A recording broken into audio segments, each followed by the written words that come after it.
Bon, je viens de racheter des nouveaux segments, des segments neufs. Effectivement, ceux-là, la coupe au bec, on avait entre 0,8 et 0,9 là, selon le segment, ce qui était énorme. Et les segments neufs au bec, on a la cale de 0,15, elle passe bien, la cale de 0,20, elle a du mal à passer, enfin, elle passe gras quoi. Donc là, ça me plaît mieux. Et les deux sont comme ça. Donc ça me plaît beaucoup mieux. Donc les segments, on va faire comme ça. Donc je vais monter les segments neufs, je remonte le moteur stock d'origine, et puis ça ira très bien pour celui-là. Calage à l'allumage, 27 avant point Moreau. Bon, je viens d'essuyer autour du joint spi, mais bon, vu la gueule de toute cette crasse là, j'ai peur que le joint spi fuit. Donc je vais tester l'étanchéité de ce moteur aussi pour assurer que le moteur est bon. J'ai monté les clapets Doppler ici, la pipe origine. Comme ça je mettrai un carbu 15 avec une boîte à air, comme ça sera silencieux et ça respirera. Dans la boîte à air il y a le filtre aussi que je faisais d'habitude là, avec une seule grille et la mousse. On verra comment ça respire ça. Maintenant on va essayer de trouver un bon compromis avec le variateur, parce que le variateur est en mauvais état. Bon, à l'intérieur ça va. Bon, ça je m'en fous parce que j'ai le kick. Ce qui va m'intéresser c'est plutôt là, les guides. Les guides là qui sont sévèrement attaqués. C'est censé être cylindrique et là il y a un plat. Il est carrément mangé quoi. Voilà, avec la lumière, avec le flash c'est mieux. Voilà. Donc c'est en fait quand ça monte, ça vient se coincer dedans. Et après le variateur il a du mal à ressortir. Tac, voilà. Comme ça il reste bloqué en position ouverte et il se lâche d'un coup et c'est très désagréable. Je l'ai même pas essayé mais je suis sûr que ça va se passer comme ça. Donc on va essayer de changer ça. Test d'étanchéité, raté. Ça pisse. Si on va voir quelque chose.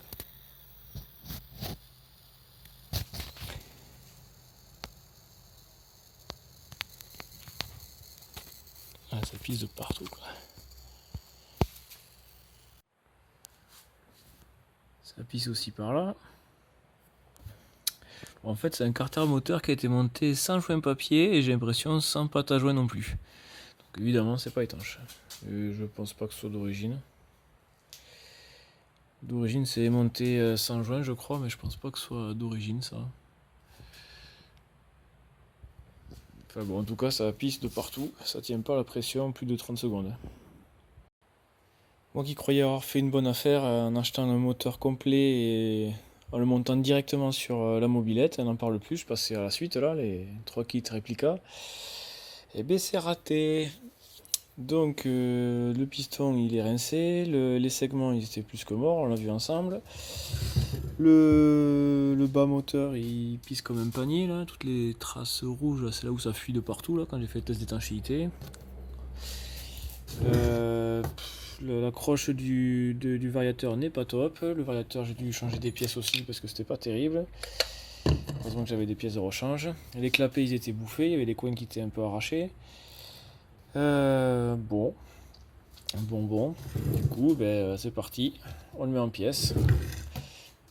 Donc le but c'est de mettre un joint papier entre les deux carters moteurs. Donc il faut absolument tout démonter. Donc on va en profiter pour vérifier les roulements et en même temps les spies. Et puis voilà. Allez, on recommence à zéro, c'est reparti.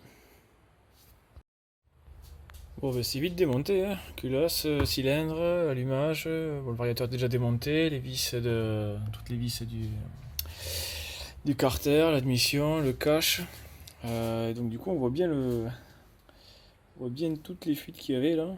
Ça pissait vraiment de partout là. Ces traces de mélasse là qui dégueulaient. Il y en avait partout quoi. Bon ben voilà, le moteur entièrement en pièces. Le bruit des roulements me plaît pas trop. Il y en a un qui fait un peu un bruit bizarre là. Je vais attendre que ça refroidisse, voir si ça fait toujours pareil. Mais ça tourne pas très rond, donc ce sera l'occasion de changer les roulements aussi. Donc en fait, il n'y avait pas grand chose qui allait bien là-dessus quoi. Donc voilà, on repart de zéro, on met les consommables neufs et on remonte ça propre et on passe à la suite. Et puis ça va être la même chose pour cela. Démontage complet. Et c'est reparti. Donc là je me suis chauffé là ce soir là, j'ai démonté donc les 4 moteurs. Voilà, donc le Malossi, le 512, le Polini, le Bidalo, sont tous en pièces détachées. Donc au moins ça c'est fait, je vais pouvoir travailler sur toutes les pièces facilement. Je vais pouvoir faire l'inventaire des pièces des consommables à remplacer. Donc Malossi on l'a mis en pièces pour revoir l'appairage au niveau des carters, faire quelque chose de mieux, parce que là c'était vraiment très minimaliste. Et c'était peut-être même pire que mieux. On va faire des bosses comme ça là. Je pense qu'on peut mieux faire quoi.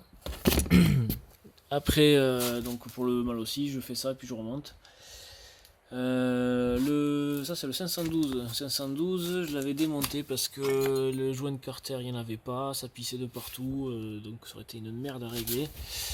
Donc pareil, je l'ai mis en pièces et je vais mettre un joint papier et puis on remonte tout simplement. Le Polini c'est pareil que le Malossi, j'ai été timide sur la préparation, surtout qu'à la fin j'avais la fraise qui était morte, donc j'arrivais même plus à fraiser ce que je voulais. L'état de surface est assez dégueulasse, donc on va reprendre ça correctement, maintenant que j'ai toutes les fraises et tout. Et on le remonte et on refera des essais. Le Bidalo, donc le Bidalo Replica, lui carrément les carters ils n'étaient pas du tout opérés, donc par rapport au transfert c'est quand même dommage. Donc lui voilà pareil, je l'ai mis en pièces pour pouvoir retravailler les carters. Et lui on va lui changer son piston aussi. Et puis voilà. Ensuite ce qui concerne les vilebrequins, donc je vois que tous les roulements côté variateur ont sérieusement chargé. Donc on le voit rien que déjà sur le 512, moteur d'origine donc. Côté, ça c'est côté variateur avec la rainure de anneau élastique.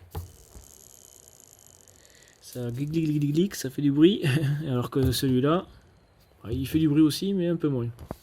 Je sais pas combien il a de kilomètres, en tout cas les deux roulements a changé. Celui-là c'est le vilebrequin donc endurance de chez Doppler avec les macelotes anodisées bleues, délavées là. Pareil, mon côté allumage, ça se porte bien. Côté variateur, ça fait un bruit de merde. Donc à remplacer. Là on est sur le Malossi, donc c'est le vilebrequin Ersal T6. Ouais, c'est comme ça qu'il s'appelle, c'est la finition. Donc là côté variateur, ça fait vraiment un bruit de ferraille dégueulasse. Donc lui il est mort. Côté allumage, ça va pas trop mal, ça va bien même. Mais bon, je vais virer les deux tant qu'à y être, hein. Je ne vais pas démonter les bas moteurs tous les 2 jours. Le Polini, lui, alors le Malossi, lui, il a 1100 km. Le Polini, il a 400 ou 500 km. Côté allumage, ça se porte très bien. Côté variateur, ça se porte très bien aussi. Donc celui-là, j'hésite à les changer. Mais si les roulements ne tiennent pas 1000 bornes, déjà, de 1, ça fait chier. Et de 2, il vaut mieux remplacer cela aussi, quoi. Ça fait chier d'ouvrir le bas moteur tous les 1000 km pour changer les roulements, quoi. En tout cas, sur le Malossi, lui, il fait un bon bruit de merde, il a un jeu à la con.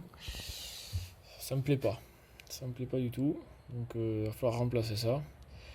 Après, lui c'est la cage acier, alors que tout le monde est en cage polyamide. Et voilà un espèce de truc plastique avec les deux rainures. Donc là ils sont tous comme ça en polyamide et lui il est en cage acier. Et est-ce que c'est ça? Est-ce que c'est le fait qu'il soit en cage acier qui supporte moins? Je sais pas. Parce que les cages polyamides sont dit renforcées. Et lui il tient mieux, mais bon en même temps il a 2 fois moins de kilomètres, voire encore moins. Donc je pense que je vais remplacer tous les roulements. Voir on va voir ce qu'on fait sur les cages à aiguilles de piston, de pied de bielle. Bon, les joints SPI ça va de soi, ça en remplace à 2 euros. On va pas s'amuser à redémonter le moteur pour ça. Je vais refaire l'inventaire de ce que j'ai besoin d'acheter, donc tout ce qui est joints papier, les joints d'embase, les joints toriques, sur tous les modèles. Et puis on remonte ça proprement. Et enfin, on va pouvoir faire des essais comparatifs. Bon, ben, en attendant la prochaine. Salut!